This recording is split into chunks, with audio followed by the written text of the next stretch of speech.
ఓం నమః శివాయ శ్రీమాత్రే నమః. మిత్రులకి శ్రీభిలాషులకి అలాగే నన్ను ఇంతగా ఆదరిస్తున్న యూట్యూబ్ ప్రేక్షకులందరికీ కూడా పేరు పేరు ధన్యవాదాలు. మిత్రులారా, మీ అందరికీ పరాదేవత ఎల్లవెల్లలా మీతో ఉండి మీ మనోవాంఛ నెరవేర్చాలని మనస్ఫూర్తిగా కోరుకుంటున్నాను.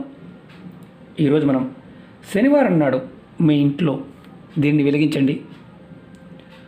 ముఖ్యంగా శత్రువుల నుండి మీకు విముక్తి లభిస్తుంది. అనారోగ్య సమస్యలతో బాధపడుతూ ఉంటే సమస్యల నుంచి బయటపడతారు. అలాగే దరిద్రత తొలగిపోయి ధన సంపద పెరుగుతుంది. చాలా చిన్న ఉపాయం, అద్భుతమైన శక్తి కలిగిన తాంత్రిక ఉపాయం ఇది. అదృష్టం వరించాలి, ఇంట్లో ఎటువంటి నెగటివ్ ఎనర్జీ, చెడు శక్తులు ఇలాంటివి ఉండకుండా బయటికి వెళ్ళిపోవాలి అంటే ఖచ్చితంగా ఈ ఉపాయం చేయండి. అలాగే మీరు మీ శరీరం మీద ఏదైనా నకారాత్మక శక్తి, నెగటివ్ ఎనర్జీ ఉంది అని అనుమానం ఉన్నా ఈ ఉపాయాన్ని చేయండి. ఈ ఉపాయం మీకు ఏదైతే నెగటివ్ ఎనర్జీ ఉంటుందో దాన్ని తొలగిస్తుంది. అలాగే మీ ఇంటిలో లక్ష్మీదేవి స్థిరంగా ఉండడానికి మీకు మార్గాలు చూపిస్తుంది. ముఖ్యంగా ఎన్నో రోజుల నుండి మీ మనసులో ఉన్న కోరికలు, అంటే తీరని కోరికలు ఏదైతే ఉంటాయో అవి తీరే మార్గాలు తెలుస్తాయి.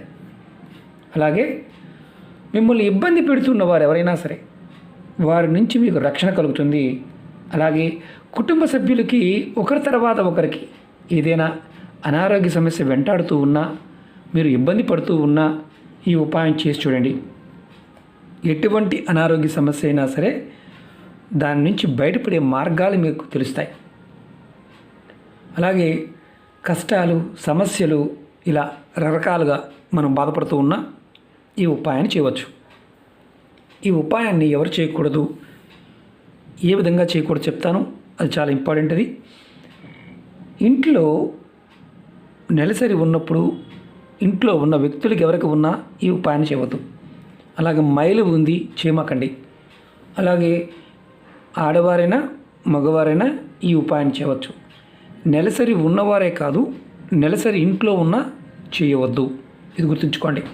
ఈ ఉపాయాన్ని మీరు శనివారం ఉదయమైనా లేదా సాయంత్రమైనా చేయవచ్చు. ఈ ఉపాయానికి కావాల్సిన పదార్థాలు చెప్తాను.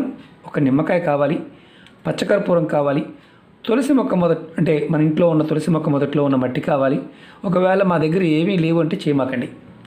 అలాగే ఈ ఉపాయాన్ని మీరు స్నానం చేసిన తర్వాత చేయండి. పూజా గదిలో ఉపాయాన్ని మొదలు పెట్టాలి. ఎలా చేయాలి, ఏ విధంగా చేయాలో చెప్తాను, ఆ విధంగా ప్రయత్నించండి. అలాగే మీకు ఈ వీడియో నచ్చినట్లయితే లైక్ చేయండి, ఛానల్ని సబ్స్క్రైబ్ చేసుకోండి, పక్కనే ఉన్న గంట సింబల్ని యాక్టివేట్ చేసుకొని 10 మంది మిత్రులకి షేర్ చేయండి. అలాగే అనేక రకాల సమస్యల మీద వీడియోలు చేయడం జరిగింది. ఛానల్లో ఉన్న వీడియోస్లోకి వెళ్ళండి, అలాగే ప్లేలిస్ట్లోకి వెళ్ళండి. మీకు ఉన్న సమస్యకి మీరు ఏది చేయగలిగితే అది ప్రయత్నించేయండి. అలాగే కొత్త ఛానల్ లింక్స్ కూడా వీడియో డిస్క్రిప్షన్లో ఇచ్చాను, వాటిని కూడా సబ్స్క్రైబ్ చేసి గంట సింబల్ని యాక్టివేట్ చేసుకోండి. ఫేస్బుక్ లింక్ కూడా ఇచ్చాను. ఎవరికైతే నోటిఫికేషన్స్ రావడం లేదో వారు ఫేస్బుక్లో ఫ్రెండ్ రిక్వెస్ట్ పంపించండి, ఖచ్చితంగా యాక్సెప్ట్ చేస్తాను. ప్రతిరోజు ఇందులో పెట్టే వీడియో ఏదైతే ఉంటుందో, అంటే ఛానల్లో పెడుతున్న వీడియో ఏదైతే ఉంటుందో అది కూడా మీకు ఫేస్బుక్లో నోటిఫికేషన్ వస్తుందన్నమాట. అంటే దాంట్లో కూడా షేర్ చేస్తూ ఉంటాను. అలాగే మీరు వీడియోలో చెప్పిన పదార్థం మీకు అందుబాటులో లేకపోయినా మీరు పొరపాటున ప్రయత్నించేమాకండి. ఈ ఉపాయాన్ని మీరు పూజా గదిలో మొదలుపెట్టాలి. మీ పూజా గదిలో మీ ఇష్టదైవం ముందు నువ్వుల నూనెతో కానీ, కొబ్బరి నూనెతో కానీ, ఆవు నెయ్యితో కానీ దీపం వెలిగించండి. 2 ఒత్తులు తెల్లటి ఒత్తులు వేయండి, విడివిడిగా వేయండి. మామూలు మన ఇంట్లో వాడే దీపారాధన కుందులు వాడుకోవచ్చు. తర్వాత దీపం వెలిగించిన తర్వాత మీ ఇంట్లో తులసి మొక్క దగ్గరికి వెళ్ళి తులసి మొక్కకు నమస్కారం చేసుకొని మొక్కలో కొద్దిగా నీరు పోయండి. నీరు పోసి అక్కడ మీరు కొంచెం మట్టిని తెచ్చుకోండి. నేను చూపిస్తాను. కొద్దిగా మట్టి తెచ్చుకోండి. ఒక ప్లేట్లో వేసుకొని ఇలా తెచ్చుకోండి. మట్టి తెచ్చుకున్న తర్వాత మీరు ఆ మట్టిని ఏదైనా ఇలా ప్లేట్లో పెట్టుకోండి. పెట్టి మీరు దేవుడి ముందు పెట్టండి. తర్వాత ఒక నిమ్మకాయ తీసుకోండి. నిమ్మకాయ తీసుకొని మీరు కుడి చేతితో పట్టుకోండి. మీ మనసులో ఉన్న సమస్యలు, కోరికలు చెప్పుకొని చేతిలో ఉన్న నిమ్మకాయని ఈ మట్టి పైన పెట్టండి. ఇలా మట్టి పైన పెట్టండి. అదే ప్లేట్లో మట్టి పైన పెట్టిన తర్వాత కొంచెం పచ్చకర్పూరం తీసుకోండి. కొద్దిగా, ఇంత అవసరం లేదు, కొద్దిగా పచ్చకర్పూరం మాత్రమే వాడాలి. పచ్చకర్పూరం తీసుకొని నిమ్మకాయ మీద పెట్టండి. నిమ్మకాయ మీద పెట్టి వెలిగించండి.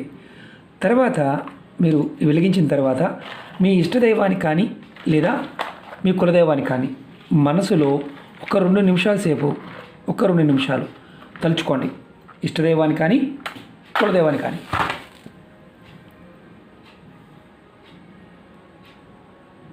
నేను వెలిగించి చూపిస్తున్నాను మీకు. నేను పచ్చకర్పూరం మాత్రమే వెలిగించాలి, మిగతాది ఏది వాడకూడదు, అది గుర్తుంచుకోండి. ముఖ్యంగా మీరు వెలిగించిన తర్వాత 2 నిమిషాల సేపు మీ ఇష్టదైవాన్ని కానీ కులదైవాన్ని కానీ తప్పకుండా తలుచుకోండి. తర్వాత మీరు చేయవలసిన పని ఏంటంటే ఈ ప్లేట్ని అక్కడే వదిలేయాలి. అంటే మీరు ఎక్కడైతే పూజ చేశారో అదే ప్రదేశం ఉంచండి. మీరు వరుసగా ఇదే నిమ్మకాయ మీద ప్రతిరోజు స్నానం చేసిన తర్వాత మీరు ఈ నిమ్మకాయ మీద కర్పూరం పెట్టి వెలిగిస్తూ ఉండాలి. ఒక వారం రోజులు, అంటే మళ్ళీ వచ్చే శనివారం వరకు మీరు అలా వెలిగిస్తూ ఉండాలి. నెక్స్ట్ శనివారం అంటే కరెక్ట్గా వారం రోజులు అయిపోయిన తర్వాత మీరు ఈ నిమ్మకాయని ఏదైనా భారీ నీళ్ళలో వేసేయండి. అలాగే మట్టిని తీసుకువెళ్ళి ఏదైనా చెట్టు మొదల్లో వేయండి. అంటే తులసి మొక్క మొదల్లో వేయవచ్చని అడుగుతుంటారు. తులసి మొక్క మొదల్లో వేయవద్దు. అదే నిమ్మకాయని రెగ్యులర్గా వారం రోజులు వాడాలి. అదే ప్లేట్ని వాడాలి. అందులో ఉన్న మట్టి వారం అయిపోయిన తర్వాత, అంటే మళ్ళీ శనివారం నాడు వారం అయిపోయిన తర్వాత మీరు ఆ నిమ్మకాయని ఎవరు దొక్కని ప్రదేశంలో కానీ పారే నీళ్ళల్లో కానీ వదిలేయాలి. మట్టిని ఏదైనా చెట్టు మొదల్లో పూల మొక్కల్లో వేసేయచ్చు.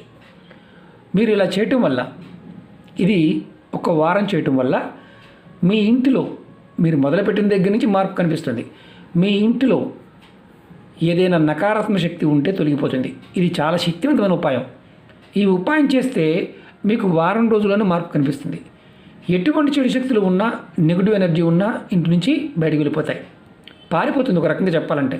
అలాగే మీలో ఉన్న నకారాత్మక శక్తి కూడా తొలగిపోతుంది. కర్పూరం కొద్దిగా వెలిగించినా చాలు. ఒకే నిమ్మకాయ మీద వెలిగించాలి, అలాగే ఉంచాలి, వెలిగించాలి. మీరు నిత్యం పూజ చేసుకుంటూ ఉంటారు, పువ్వులు పెడుతూ ఉంటారు, అవి తీసుకోండి. ఈ నిమ్మకాయని ప్లేట్ని అలాగే పక్కన పెట్టుకోండి, అక్కడే వెలిగించాలి. ముఖ్యంగా మీరు మధ్యలో ఒకవేళ గురువుగారు నేను చేస్తూ ఉన్నాను, నెలసరి వచ్చింది, మరి పరిస్థితికి మా ఇంట్లో ఎవరో ఒకరికి నెలసరి వచ్చింది, అప్పుడు చేయవచ్చా? ఇబ్బంది లేదు, చేయవచ్చు. నెలసరి రాకముందు, అంటే ఈ ఉపాయం చేస్తున్నప్పుడు నెలసరి కుటుంబంలో ఎవరికి ఉన్నా చేయకూడదు. అందరికీ లేదు, మీరు ఉపాయం మొదలుపెట్టారు, తర్వాత సడన్గా ఎవరికి నెలసరి వచ్చింది, ఈ ఉపాయాన్ని ఆపవలసిన అవసరం లేదు. చాలా అద్భుతంగా పనిచేస్తుంది. ప్రయత్నపూర్వకంగా చేయండి, ఫలితాన్ని పొందండి. అవకాశం ఉంటేనే చేయండి, అవకాశం లేకపోతే చేయవద్దు. ఎందుకంటే కొంచెం స్ట్రిక్ట్గా చేస్తే త్వరగా ఫలితం ఉంటుంది. ఓకే మిత్రులారా, ఓం నమః శివాయ, శ్రీ మాత్రే నమః.